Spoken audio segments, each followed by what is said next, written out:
주시는 하나님의 말씀은 민수기 4장 34절에서 49절 말씀입니다.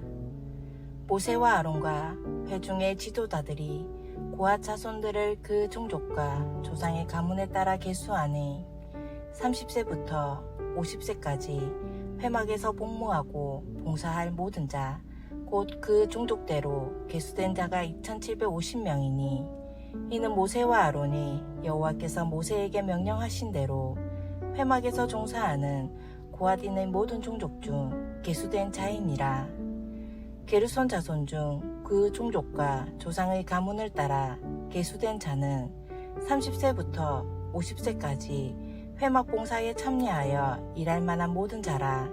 그 종족과 조상의 가문을 따라 계수된 자는 2630명이니 이는 모세와 아론이 여호와의 명령대로 회막에서 종사하는 게르손 자손의 모든 종족 중 계수된 자니라. 므라리 자손의 종족 중 그 종족과 조상의 가문을 따라 계수된 자는 30세부터 50세까지 회막에서 복무하고 봉사할 모든 자라. 그 종족을 따라 계수된 자는 3200명이니 이는 모세와 아론이 여호와께서 모세에게 명령하신 대로 므라리 자손들의 종족 중 계수된 자니라. 모세와 아론과 이스라엘 지휘관들이 레위인을 그 종족과 조상의 가문에 따라 다 계수하니 30세부터 50세까지 회막 봉사와 매는 일에 참여하여 일할 만한 모든 자, 곧 그 계수된 자는 8580명이라. 그들이 할 일과 짐을 매는 일을 따라 모세에게 계수되었을 때 여호와께서 모세에게 명령하신 대로 그들이 계수되었더라.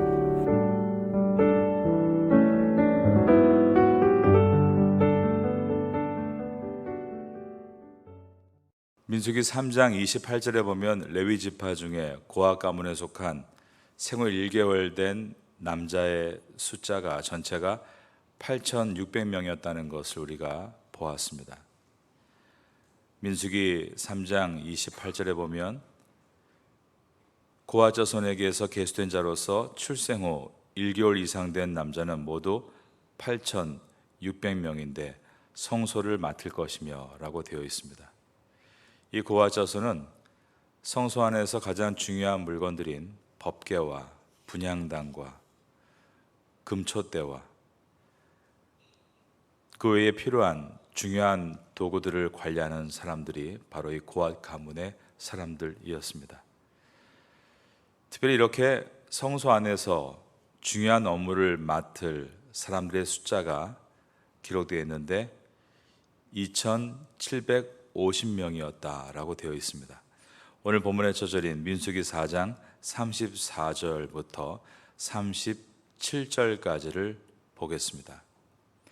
모세와 아론과 회중의 지도자들이 고앗 자손들을 그 종족과 조상의 가문에 따라 계수하니 30세부터 50세까지 회막에서 복무하고 봉사할 모든 자, 곧 그 종족대로 계수된 자가 2750명이니 이는 모세와 아론이 여호와께서 모세에게 명령하신 대로 회막에 종사하는 고앗인의 모든 종족 중 계수된 자니라.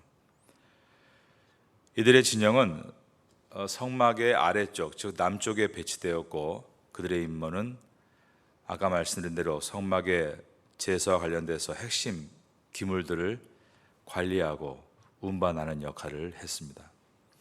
이어지는 38절은 레위 지파 중에서 게르손 가문의 숫자를 나타내주고 있는데 게르손 가문 중에 생후 1개월 된 남자 전체의 숫자는 7500명이었다라고 저희가 민수기 3장 22절에서 확인한 바가 있습니다. 그 중에 성막의 직무를 위해서 선발된 사람이 2630명이었다라고 오늘 본문에 기록됩니다. 이들이 성막 뒤쪽, 즉 서쪽에 배치돼서 그들의 임무는 천막과 휘장을 관리하는 일들을 맡았습니다. 자, 우리 한번 4장 38절부터 41절까지 보겠습니다. 게르손 자손 중 그 종족과 조상의 가문을 따라 계수된 자는 30세부터 50세까지 회원봉사에 참여하여 일할 만한 모든 자라. 그 종족과 조상의 가문을 따라 계수된 자는 2630명이니 이는 모세와 아론이 여호와의 명령대로 회막에서 종사하게 게르손 자손의 모든 종족 중 계수된 자니라. 이어지는 42절은 레위 지파 중에 무라리 가문의 숫자를 나타내주고 있는데, 무라리 가문 중에서 생후 1개월 된 남자의 전체 숫자는 6200명이었다는 것을 우리가 민수기 3장 34절에서 확인한 바가 있습니다. 그 가운데 성막의 직무를 위해서 선발된 사람은 3200명이었는데 세 가문 중에 가장 큰 숫자입니다. 4장 42절부터 45절에 들어있는 말씀입니다. 무라리 자손의 종족 중 그 종족과 조상의 가문을 따라 계수된 자는 30세부터 50세까지 회막에서 복무하고 봉사할 모든 자라. 그 종족을 따라 계수된 자는 3200명이니 이는 모세와 아론이 여호와께서 모세에게 명령하신 대로 무라리 자손들의 종족 중 계수된 자니라. 이들은 성막의 위쪽, 즉 북쪽에 배치되었고 주 임무는 무거운 물건들, 널판이나 기둥 같은 성막의 골조들을 관리하고 운반하는 일을 하였습니다. 우리가 레위 지파 중에 갓 태어난 한 달 이상 된 남자의 총 숫자가 22,000명이었던 것을 확인했습니다. 민수기 3장 39절에 나왔던 말씀을 한 번 더 읽어드립니다. 모세와 아론이 여호와의 명령을 따라 레위인을 각 종족대로 계수한 즉 1개월 이상 된 남자는 모두 22,000명이었더라. 22,000명의 사람들 가운데 각 가문별로 30세에서 50세까지의 사람들을 다시 계산했을 때 그 인구가 약 한 2,700명 정도씩 나타나게 되었습니다. 그 사람들이 성막에 들어가 일을 하는 사람들입니다. 고핫 가문이 2,750명, 게르손 가문이 2,630명, 무라리 가문이 3,200명입니다. 다 더해보면 8,580명이 됩니다. 4장 46절부터 48절에 들어있는 말씀입니다. 모세와 아론과 이스라엘 지휘관들이 레위인을 그 종족과 조상의 가문에 따라 다 계수하니 30세부터 50세까지 회막봉사와 매는 일에 참여하여 일할 만한 모든 자, 곧 그 계수된 자는 8,580명이라. 레위인 중에 생후 한 달 이상 된 남자의 숫자가 22,000명, 그 가운데에서 30살부터 50살까지 일에 참여할 수 있는 준비된 사람들이 전체 합쳐서 8,580명이 되었습니다. 각 가문별로는 고핫 가문이 2,750명, 게르손 가문이 2,630명, 무라리 가문이 3,200명이라고 되어 있습니다. 정말 민수기는 말 그대로 숫자를 정확하게 세고 있습니다. 제가 알고 있는 분이 있는데 수학을 좋아하시는 분인데 그렇게 민수기를 좋아하시더라고요. 그래서 역시 수학의 대가답다. 저는 사실 민수기를 꼭 그렇게 숫자로 좋아하는 것은 아니고 이 민수기의 숫자를 묵상할 때마다 얻어지는 것이 참 많다는 것을 늘 느끼고 있습니다. 우리가 성막의 상황들을 보면 성막은 결국 크지 않은 구조물입니다. 가로 세로를 다 합쳐봤자 그 축구장 옆에 사이드에 있는 공간밖에 되지 않는 굉장히 작은 공간이 성막의 외벽과 성막 안의 모습입니다. 그런데 그 안에서 특별히 고핫 자손이 하나님의 중요한 물건들, 법궤와 분향단과 떡상과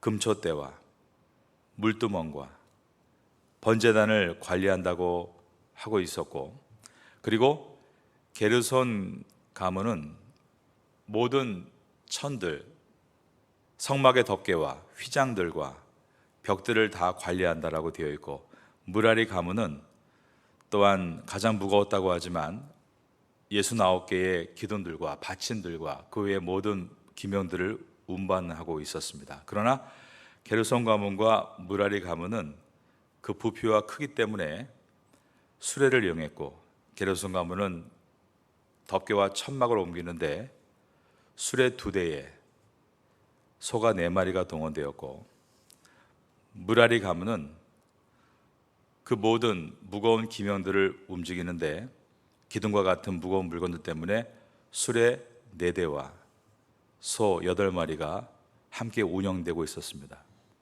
그러므로 우리가 봐야 될 것은 이 모든 일을 하기에 이 사람들의 숫자가 너무 많다는 것입니다. 고앗 가문이 2,750명이다. 일할 수 있는 사람, 30살에서 50살까지 준비된 일할 수 있는 사람이 2,750명이 동원돼서 법궤를 관리하고 나르고 금초대와 분향단과 떡상과 물두멍과 번제단을 관리한다는 것은 굉장히 숫자가 지나치게 많다는 것을 보게 됩니다. 게르손 가문이 무거운 천막을 옮긴다고 하지만 이미 2대의 수레를 사용하고 있고, 그런데 거기에 동원된 숫자가 2,630명이 동원되고 있다는 것은 그 또한 너무 숫자가 많다는 것을 우리가 보게 됩니다. 무라리 가문도 3,200명이 동원돼서 일하고 있지만 무거운 물건들이라고 하지만 그 물건들을 잘 또 생체가 나지 않기 위해 관리하기 위해서 4대의 수레가 동원되고 있었기 때문에 이 숫자도 지나치게 많습니다. 우리가 이 본문에서 봐야 될 것이 있습니다. 수많은 사람들이 하나님의 일에 동원되고 있는데, 그러면 이들이 어떻게 동원되었을까라는 질문입니다. 그래서 이제 사사시대를 넘어가게 되면 24반차라고 해서 24개의 팀으로 꾸려서 각자의 예배를 이렇게 드리는 것을 보게 됩니다.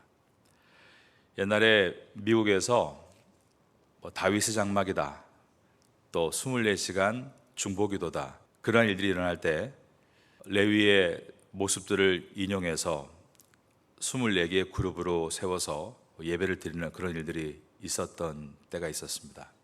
그러니까 하루에 24개의 팀이 존재하고 그 24개의 팀 안에 설교자, 또 찬양 인도자, 또 뮤지션들, 또 콰이어들, 그래서 24개의 팀이 반복되며 돌아가는 것입니다. 하나님께 예배드리기 위해서 그렇게 우리가 열심히 잘 준비해 보자, 그런 운동이었습니다. 그런데 여기서 우리가 봐야 될 것은 그렇게 예배에 집중된 모습이 아니라 이들 모두가 하나님 앞에 드리는 예배, 이 공간에서 하는 일이 많은 것이 아니라 이 공간 외에서 예배자로 사는 일이 더 많았다는 것을 우리가 봐야 되는 것입니다.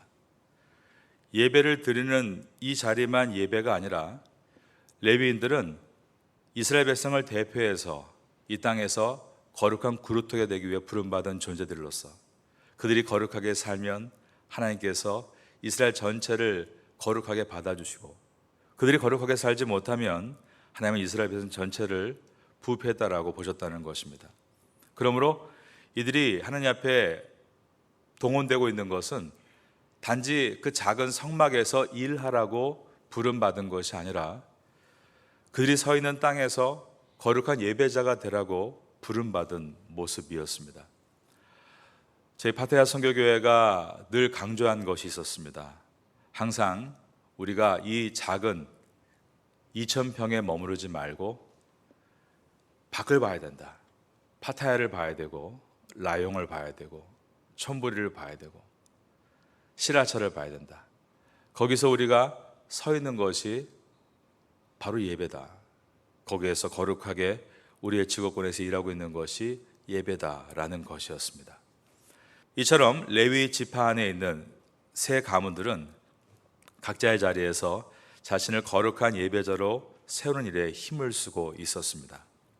그리고 예배에 참여해서 어떤 순서를 맡을 때에는 자신을 철저하게 준비했던 것입니다. 우리가 어제 설교에 들은 대로 이제 앞으로 볼 민수기 8장에 보면 처음에 부름받은 나이가 25입니다. 그리고 나서 5년 동안 먼저 견습 시간을 갖는 것입니다. 철저하게 준비된 시간들입니다. 그리고 나서 이제 30살부터 50살까지 일을 할 때에도 가장 컨디션이 좋을 때, 가장 좋을 때, 하나님 앞에 최고의 것을 드릴 수 있을 때 그 자리에 서서 그 일을 감당했다라는 것입니다. 그렇게 그들은 평상시 때는 예배자의 모습으로 살고, 그리고 가장 좋은 열매가 11조이든 자기의 가장 좋은 때, 가장 좋은 컨디션을 가지고 하나님께 예배를 섬기는 일에 참여했었습니다. 그러한 아름다운 일들이 계속 이어져 갔기 때문에 성막의 예배는 성공할 수 있었고, 하나님의 임재가 있고 그 임재 가운데 회복이 일어나는 은혜의 예배가 지속될 수가 있었습니다. 우리 파타야 선교교회도 각자의 성도들이 각자의 자리에서 참된 예배자로 살아가다가 이곳에 와서 예배를 드리거나 섬기거나 인도할 때에는 정말 최상의 컨디션으로 저 옆에 나와서 예배 인도할 수 있는 그런 성도가 되기를 예수님의 이름으로 축원합니다. 거룩한 주일에 우리가 예배 드리는 것, 섬기는 것, 그것이 얼마나 보배로운 일인가를 생각하지 못한다면 우리는 하나님께 부름받은 왕같은 제사장으로 이 레위인의 사명을 잘 감당하지 못하게 되고, 우리가 그렇게 세상에서 찌들고 병들고 마음의 어둠을 가지고 학생을 대하거나 또 우리의 구역을 대하거나 또 우리의 주변에 있는 사람들에게 성도라고 크리스찬이라고 다가갈 때 그것이 얼마나 해하게 될 수 있는가를 돌아볼 수 있어야 됩니다. 그러므로 남에게 줄 수 있는 가장 좋은 선물은 건강한 내 자신이다. 이것을 늘 기억하시고 새벽에 나와 주 앞에 부르짖을 때 무엇보다 여러분 자신이 온전한 성도로 예배자로 세움받기를 구하시는 여러분 될 수 있기를 예수님의 이름으로 축원합니다. 레위 자손들은 생후 한 달부터 계수를 한 숫자가 22,000명이었습니다. 그 숫자는 우리가 지난번에 살펴본 대로 이스라엘 전체의 장자들의 숫자였습니다. 레위인들은 태어나서부터 죽을 때까지 그들의 인생 전체가 하나님 앞에서 예배자였고, 그 예배자라는 것은 그저 단지 한 공간에 그 작은 성막에 꾸역꾸역 모여서 예배드리는 그 예배가 아니라 각자의 자리에서 거룩한 삶을 살아가는 것이었습니다. 그럴 때 그들의 모습이 온전하면 이스라엘이 살았고, 그들의 모습이 무너지면 이스라엘도 함께 무너졌습니다. 바로 이것이 하나님께서 레위를 나의 소유다라고 하시며 택하신 목적입니다. 이 땅의 성도들은 영적으로 보면 레위 지파라고 말할 수 있습니다. 우리 모두가 각자의 자리에서 숨쉬는 생명 있는 성도로 살아갈 때 주변 사람들이 회복될 수 있습니다. 레위인들도 결혼을 했습니다. 레위인들도 삶의 문제를 그대로 만났습니다. 기근 가운데 목이 마를 때도 있었고, 또한 배고픔으로 함께 고달프기도 했습니다. 결코 레위인이라고 광야의 삶에 예외가 된 것은 아닙니다. 우리가 이 땅에 살면서 성도기 때문에 우리만 안전하다, 그런 것 없습니다. 기근이 오면 같이 어렵고, 코로나가 오면 같이 힘들고 방역을 같이 해야 되고, 또 앞으로 어떠한 고난이 온다 할지라도 우린 그곳에서 우리만 제외되는 것이 아니라 함께 고통을 받으며 그 광야를 지나가야 될 사람들입니다. 그러나 성도는 그들과 함께 고통 가운데 있으면서도 하나님이 우리를 어떻게 보호하시는가를 보여주기 위한 시금석이 되는 사람들입니다. 하나님 앞에 믿음을 가지고 나가는 사람의 모습이 어떠한가를 보여주라고 우리를 이 땅에 각자의 자리에 세워주신 것입니다. 그러면 오늘 본문에 나와 있는 이 고앗 가문과 게르손 가문과 그리고 무라리 가문의 한 사람 한 사람의 숫자는 단순히 셈을 좋아하는 사람이 좋아할 숫자가 아니라 하나님께서 한 사람 한 사람을 셈하고 계신다. 그들을 돌보고 계신다는 말씀입니다. 민수기는 이와 같이 하나님 말씀을 깊이 볼 수 있는 은혜가 담겨 있습니다. 이 한 사람 한 사람의 숫자 속에 또 이 땅에 살고 있는 성도의 숫자가 포함되어 있기 때문입니다. 이 땅을 살아가시면서 민수기를 통해 우리가 왕 같은 제사장으로 부름받은 레위인인 것을 기억하고 각자의 자리에서 삶이 하나님 앞에 견고하게 서가는 은혜를 갖게 되심으로 여러분의 건강함이 여러분 사회 건강이 될 수 있기를 마지막으로 예수님의 이름으로 축원합니다. 샬롬 3월 기도 제목입니다. 지금은 함께 기도하는 시간입니다. 3월의 공동 기도 제목은 첫째, 말씀과 기도의 자리에 서게 하소서. 둘째, 사랑과 섬김의 자리에 서게 하소서. 셋째, 사순절 주간 사경회를 잘 준비하게 하소서. 넷째, 부활 주일 세례 예식을 잘 준비하게 하소서. 말씀을 붙잡고 기도하는 귀한 시간 되시기를 소망합니다.